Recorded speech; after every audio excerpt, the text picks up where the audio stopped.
Questu Halmin Freyon and welcome to yet another video.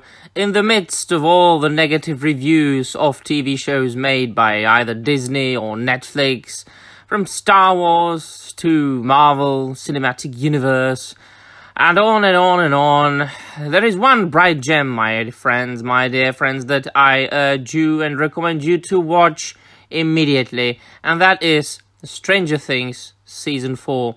Now, of course, given you have seen the first 3 seasons, if not, please go back and watch them. I'm telling you, it is worth for this one thing to pay for a Netflix subscription for a month, watch it, and then turn it off again. Now, please do not post any spoilers in the comments down below, as the entire 4th season hasn't come out yet. Only a first set of episodes has come out, and the second set of episodes will come out in, I believe, the 1st of July 2022.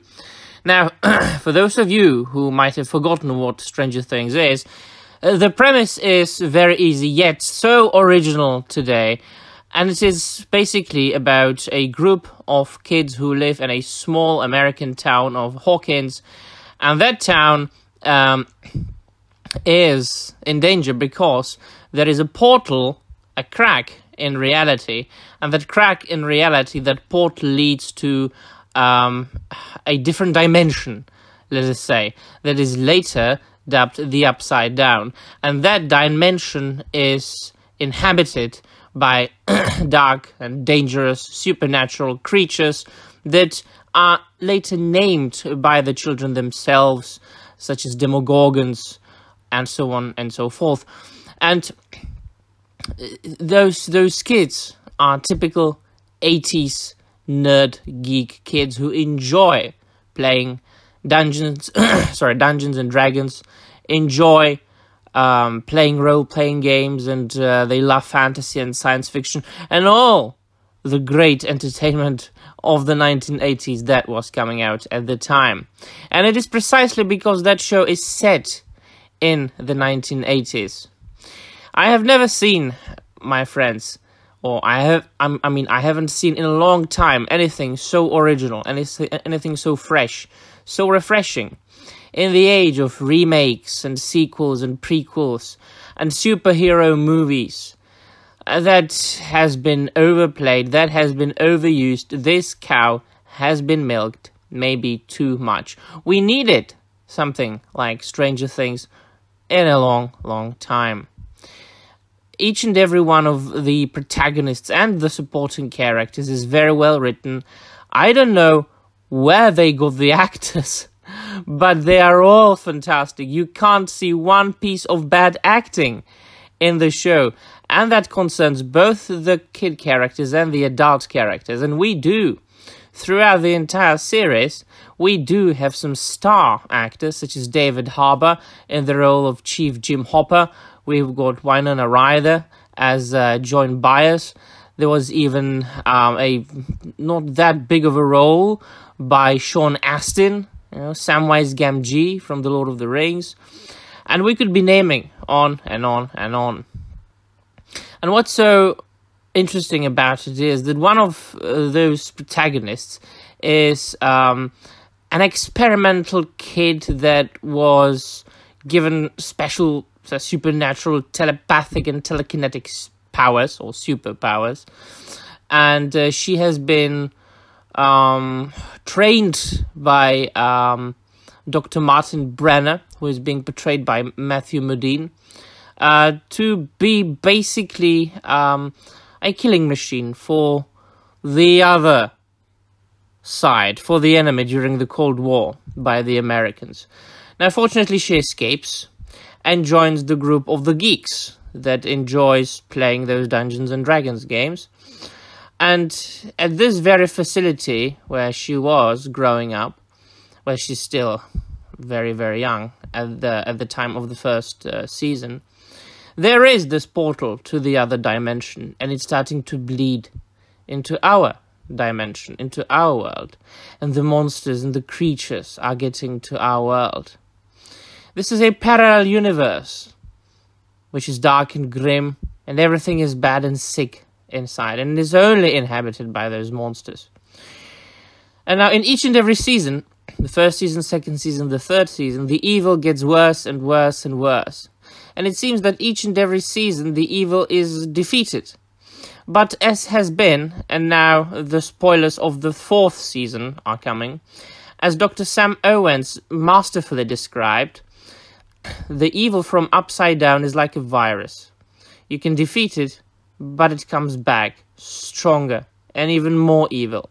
So in each and every of those seasons, we've got the Upside Down demons and demogorgons and so on and so forth, powerful and more powerful and more powerful and more evil, until we meet Vecna here in the fourth season, which is, my friends, a badass villain character. They were, of course, inspired by good old dark fantasy, and they are even describing Vecna as being the Dark Wizard.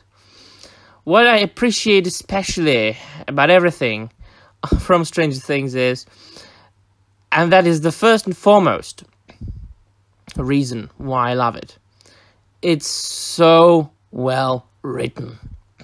It's suspenseful, it's original, it's scary, it's funny, it's genuinely funny. Those jokes in the TV show can really make you laugh.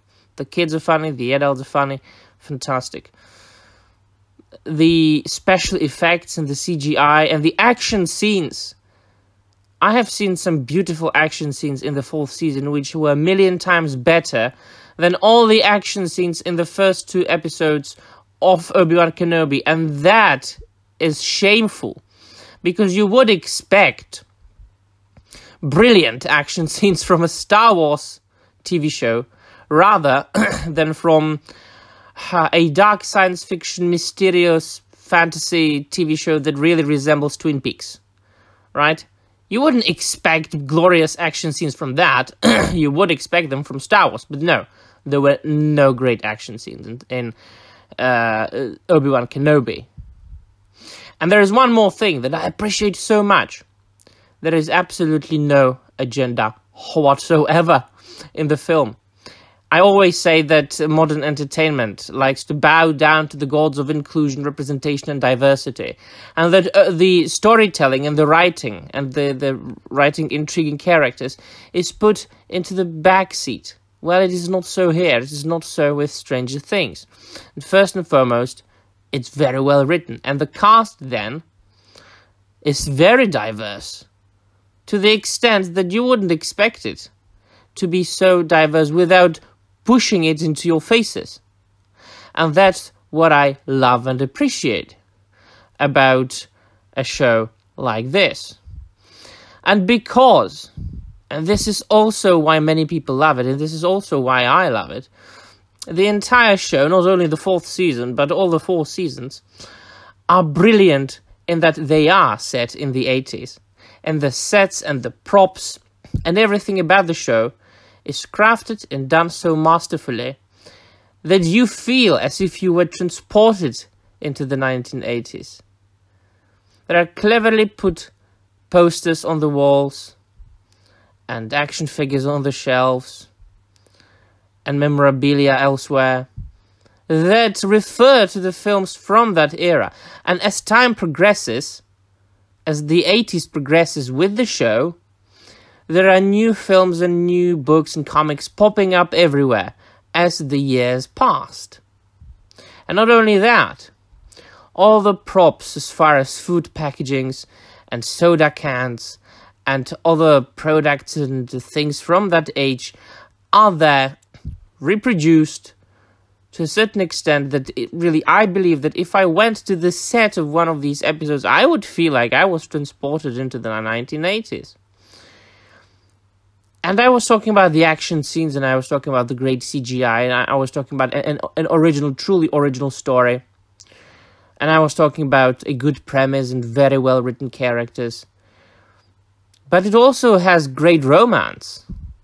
There are a couple of relationships between the individual characters.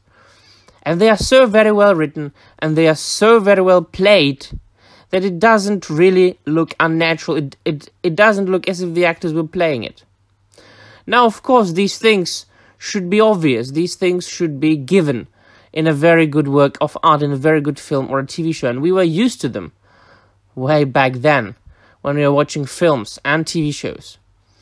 But entertainment has become so bad and of such poor quality in the last 5, 6, 7 years that I can appreciate it extremely today, to such an extent that I will talk about it specifically. I will highlight it in my video. There is nothing, absolutely, and you might find something, of course, because everybody has their own tastes and opinions. I can find nothing negative about Stranger Things Season 4. And so far, the villain in Stranger Things Season 4 is the best one of all the villains, all the creatures, all the bad guys, all the demogorgons and demons from all 4 seasons combined.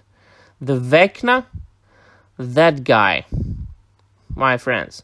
I'm not going to talk overly too much about the story, about the events of the 4th season, because I do not want you to, well, be spoiled, right? I don't want the show to be spoiled for you if you haven't seen it. And please, once again, I will ask you, please not to put any spoilers in the comments down below. They shall be deleted. I never delete comments, but if you put any spoilers before the second set of the episodes come out, I'm going to delete your comments, because I really don't want anybody to be rid of the excitement, of the pleasure of seeing the season for themselves, experiencing it for the first time, being shocked, being relieved, because there is a lot of tension. It's really suspenseful. There is a lot of suspense. And even though your brain tells you, well, of course, these are protagonists, these are main characters, they can't die. Well, if you've seen Game of Thrones, it's really not true, but you know what I mean. But that, no, you fear for the characters, you are afraid of them, you feel the excitement, you feel the fear along with them. So I have tried to make this review as vague as possible, so I don't go too much into the details and the spoilers. But please, if you haven't seen Stranger Things Season 4, if you haven't seen Stranger Things in general, go and watch it. It's the only piece of entertainment on any streaming service today, not counting the Northman, of course. But the only thing that's really worth it, worth going and watching, if you're talking about new things, modern things, absolutely recommend. 10 out of 10. 100% recommended by European law. Let me know in the comments down below if you've seen the 4th season and what you think about it. And please, once again, without spoilers. Thank you, and that will be all. Namarie.